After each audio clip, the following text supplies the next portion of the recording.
Canada in 1930 was one of the last truly wild places on Earth. Vast stretches of frozen wilderness stretching for thousands of miles in every direction. Dense forests, frozen lakes, land so remote and so untouched that entire communities could exist in complete isolation from the rest of the world for years at a time. It was a land of extraordinary beauty and extraordinary danger, where the winters were brutal and unforgiving, where survival required skill and knowledge passed down through generations. And it was in this frozen wilderness in the region of the Northwest Territories, near a remote body of water called Anjikuni Lake, that one of the most baffling and disturbing mysteries in Canadian history took place. A mystery that has never been solved. A mystery that to this day defies every rational explanation. The story of the village that simply ceased to exist. On the shores of Anjikuni Lake lived a small but thriving community of Inuit people, approximately 1,200 men, women, and children who had called this remote corner of the Canadian wilderness home for generations. They were skilled hunters and fishermen who knew every inch of the land around them. They understood the wilderness in ways that outsiders could barely comprehend. Their village was a living, breathing community. Fires burned constantly against the bitter cold. Dogs were kept tied outside the tents ready for use on hunting trips. Food was always being prepared. Children played. Elders told stories. It was a community built on centuries of tradition and survival. A community that had endured everything the harsh Canadian wilderness could throw at it. Until the autumn of 1930, when something happened that nobody has ever been able to explain. Joe Labelle was an experienced fur trapper who had been working the Canadian wilderness for years. He knew the land, he knew its rhythms, and he knew the Inuit village on the shores of Anjikuni Lake well. He had visited it many times before. The villagers knew him. They welcomed him. In the autumn of 1930, Labelle was making his way through the wilderness on his usual trapping route when he decided to stop at the Anjikuni village to rest and warm himself by the fire.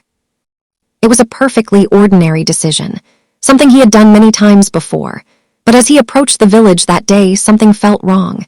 The air was too quiet. There were no sounds of children playing, no smell of cooking fires, no dogs barking, no voices, just silence. A deep and total silence that seemed to press in on him from every direction. And when Joe Labelle finally entered the village, he understood why.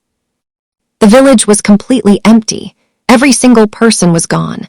All 1,200 men, women, and children had vanished without a trace. Labelle moved through the village in stunned disbelief. The tents and structures were all still standing. Personal belongings were scattered everywhere exactly as if their owners had simply stepped outside for a moment. Clothing was left behind. Tools, weapons, everything the villagers would have needed to survive in the wilderness was still there.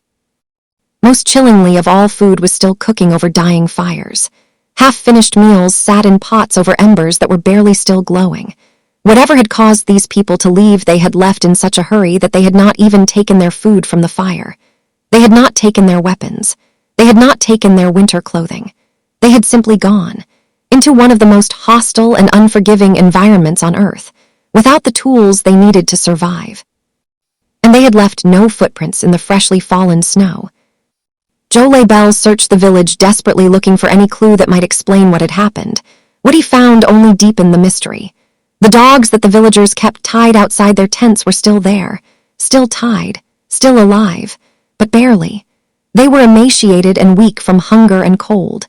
The villagers would never have left their dogs behind. These animals were essential to their survival, used for hunting and for pulling sleds. Leaving them tied and starving was completely inconsistent with everything Labelle knew about these people and their relationship with their animals. The rifles and hunting equipment left behind told the same story. These were people who depended on their weapons for food and protection.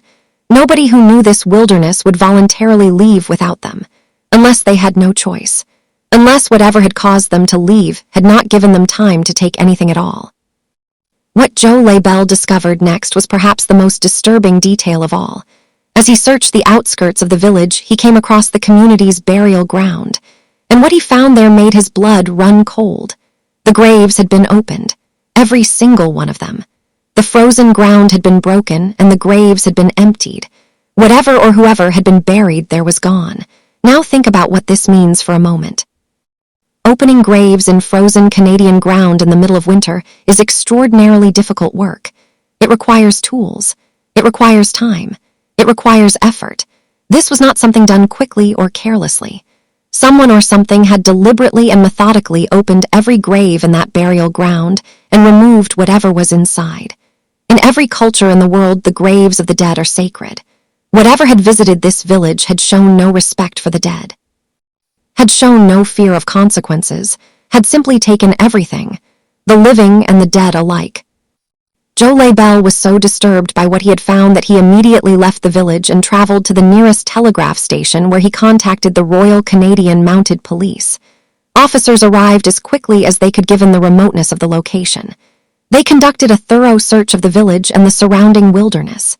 They found exactly what Labelle had described: an empty village, abandoned belongings, cold cooking fires, empty graves, and no footprints leading away from the village in any direction. The Mounties expanded their search to cover the surrounding wilderness. They found nothing. No bodies, no survivors, no signs of where 1,200 people might have gone, no evidence of violence, no evidence of disease, no evidence of any natural disaster that might explain a sudden mass evacuation. The investigation eventually went cold, and the file was closed, without a single satisfactory explanation being offered for what had happened to the people of Anjikuni Lake. The theories surrounding the Anjikuni Lake mystery are as numerous as they are unsatisfying. Some researchers believe the story was exaggerated or fabricated by Joe Labelle himself, that the village was simply temporarily abandoned for a hunting expedition. But this fails to explain the abandoned weapons, the tied, starving dogs, the open graves, the cooking food. Others have suggested a sudden epidemic could have caused the villagers to flee in panic, but no bodies were ever found. No survivors were ever located. A community of 1,200 people cannot simply disappear without leaving some trace. Some witnesses in the region reported seeing strange blue lights moving across the sky above Anjikuni Lake on the night the village disappeared. The lights were described as moving in ways that suggested controlled flight rather than natural phenomena. And then there is the detail that haunts the case more than any other: the open graves. Whatever took the living also took the dead, and that is something no rational theory has ever been able to explain. Perhaps the strangest detail reported by investigators who visited the scene was the behavior of the wolves in the surrounding wilderness. Witnesses reported seeing packs of wolves sitting in perfect circles around the perimeter of the abandoned village, just sitting, motionless, staring, not howling, not moving, just watching. Wolves are apex predators. They fear almost nothing in the Canadian wilderness, but whatever had come to Anjikuni Lake had apparently frightened even them. They would not enter the village. They would not approach the abandoned food that should have been irresistible to hungry predators. They simply sat at the edge of the tree line in their strange, perfect circles, watching, waiting, as if they too were trying to understand what had happened in this place, as if they too were afraid of whatever had been there, and whatever might still be lingering in the cold, silent air above the frozen lake. The disappearance of the Anjikuni Lake village has never been officially solved.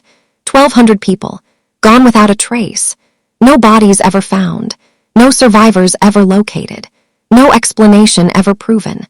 The Canadian government has never released any further information about the investigation beyond the initial reports. The case remains one of the most disturbing and least explained mass disappearances in recorded history. Today, Anjikuni Lake sits as it always has in the remote Canadian wilderness, frozen and silent for most of the year, beautiful in the way that only truly wild places can be beautiful. But beneath that beauty, something happened there in the autumn of 1930 that defies every rational explanation we have. 1,200 lives, simply erased, as completely and as mysteriously as if they had never existed at all. And the lake keeps its secret still, silent, cold, and utterly unknowable. 1,200 people, vanished without a trace. No footprints, no bodies, no explanation. The open graves, the starving dogs, the food still cooking on the fire, the wolves sitting in perfect circles at the edge of the village. The Anjikuni Lake mystery is one of the most chilling and genuinely unexplained events in human history, and it happened less than 100 years ago. If this story sent a chill down your spine, please subscribe to Echoes of the Dead, because every single week we uncover the world's darkest mysteries and most forgotten stories. The truth is out there somewhere, hidden in frozen lakes and empty villages and classified government files. And this channel will never stop looking for it.